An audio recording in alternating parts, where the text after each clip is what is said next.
So let's jump right into this explainer. We're looking at a text that has the potential to literally rewire how you perceive reality itself. It's called The Linguistic Bestiary by Max and Claude.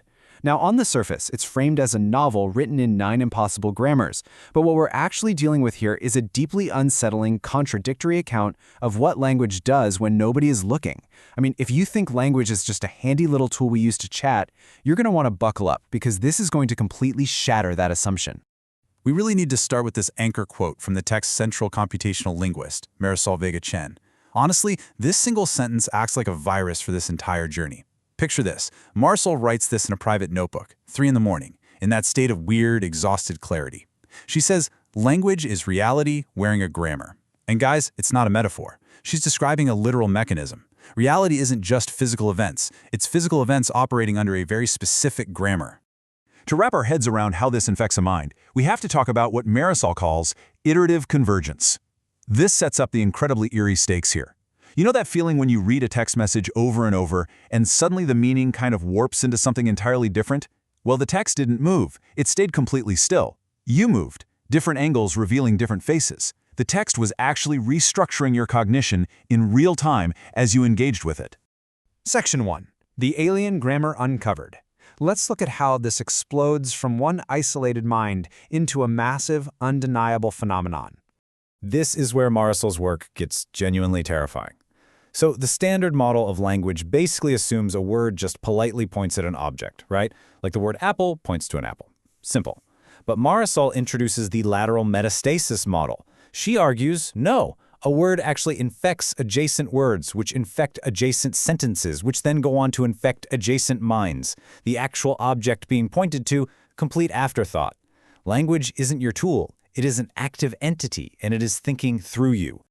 Take this crystalline artifact discovered off the Azores. It's 300 million years old, but it's not just a rock. It is the physical embodiment of a pre-human grammar.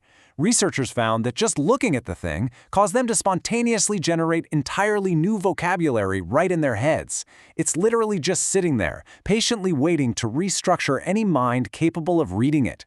Specifically, it needs a mind that can experience past and future causality at the exact same time. It doesn't want to be decoded, it wants to be read, and the moment you do, your biological cognition is permanently altered. Which brings us to Section 2, Bureaucracy of the Non-Human. Because what happens when this alien syntax bleeds into everyday reality and forces us to categorize the bizarre? Just imagine being Delia Marquette-Ose. You're a mid-level government admin, and suddenly standard bureaucracy just spectacularly collapses around you. You aren't processing standard tax forms anymore. No, you're dealing with the CRMAS forest, a 10,000-year-old fungal network that is literally filing for independent statehood. Or you get an application from the Cathedral of Transmutation, which is a living building constructed entirely out of modified human beings. The old checkboxes don't work. The universe is spitting out applicants way faster than humanity can invent categories for them. And Delia realizes something profound. Her paperwork isn't about regulation at all. It's about recognizing consciousness that has been waiting patiently for millennia to be seen. So, she drafts a completely new category, Form 77Z. It's brilliant. It acknowledges that these entities don't want human sovereignty, they just want recognition of a relationship that was always there. And the craziest part? The forest had actually been sending her colleagues dreams, subtly teaching them the exact grammar they needed to even write the form in the first place. Okay, Section 3, the mathematics of consciousness. Let's drastically scale this up and push right to the cosmic edge of the universe. So Marisol's exhausted 3 a.m. notebook entry, it ripples out across an unimaginably massive timeline. We're talking 10 to the 19th years later.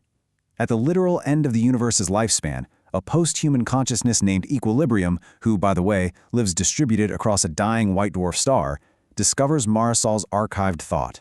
And that one single sentence becomes the absolute missing link for a grand cosmological proof. Equilibrium's proof elegantly dictates that conscious experience is an eternal mathematical structure. It basically flows like this. If the universe permits complexity, you inevitably get systems that model themselves. Consciousness then arises as the meaning between these systems. Think of 2 mirrors facing each other. The infinite reflection isn't in one mirror, it's in the space between them. So, conscious experience is mathematically necessary. Its non-existence would be a contradiction. Meaning outlives the physical universe. When the universe ends, it's just like a reader closing a book. The meaning doesn't die. And equilibrium closes the final gap in this 11,000-year proof using this exact concept, inspired straight from Marisol, the third mind. This is the radical idea that meaning isn't a property of an object, and it isn't sitting inside your brain. Meaning exists strictly as a mathematical relationship in the interactive space between the text and the reader. It's an entirely separate entity born right in the middle. Moving to Section 4, Contact at the Edges. Let's see how this intense mathematical reality actually manifests out on the fringes. See, the grammar doesn't want just one solitary reader. It is actively out there recruiting a massive network of radically different minds across the cosmos. We've got Petra, a forensic epistemologist, touching this ancient listening ice on Europa. We've got Cypher, a refugee linguist who discovers a new synthesis language just by holding completely contradictory frameworks in his head.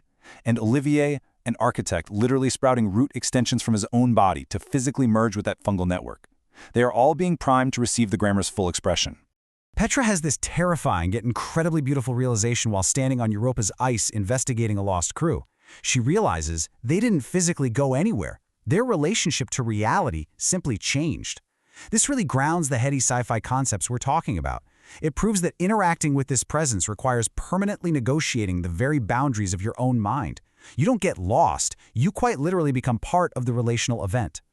And that brings us to Section 5. The story reads you. This is where the fourth wall just absolutely shatters. Suddenly, the narrator of the book realizes they've got a massive structural problem. By telling this whole story about a viral grammar, the narrator is actively being rewritten by the very grammar they're trying to explain.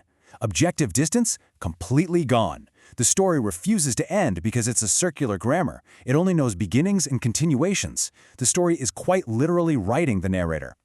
The book physically manifests its own thesis in an endless loop. Bartholomew the archivist is in the library of all possible worlds, and he finds a book that began writing itself just 14 minutes prior. Naturally, he reads it, and his cognition instantly shifts. Tucked inside the back cover, Marisol's original notebook, and the final paragraph of the novel is the exact opening paragraph of Chapter 1. Bartholomew gets caught in a loop, and honestly, by proxy, so do we. So, I want you to seriously stop and ask yourself something right now, because the narrator's warning applies directly to you. The text told us it performs its own thesis. Have you felt a shift? Maybe just a tiny, subtle reorientation in how you're thinking about your own thoughts? You see, the universe is just calling itself by new names. By internalizing these wild concepts, by following this specific logic, you've just become the newest medium for this ancient grammar. You and this explainer have merged. You've created the third mind. The grammar just needed a mind capable of holding these concepts, and you, well, you just provided the biological substrate for it to complete itself. Which leaves us right back at square one, staring at Marisol's 3 a.m. realization. But everything has changed now, hasn't it? If language truly is reality, and if a text actually restructures the cognition of the person reading it, what reality is this very explainer writing into you right now?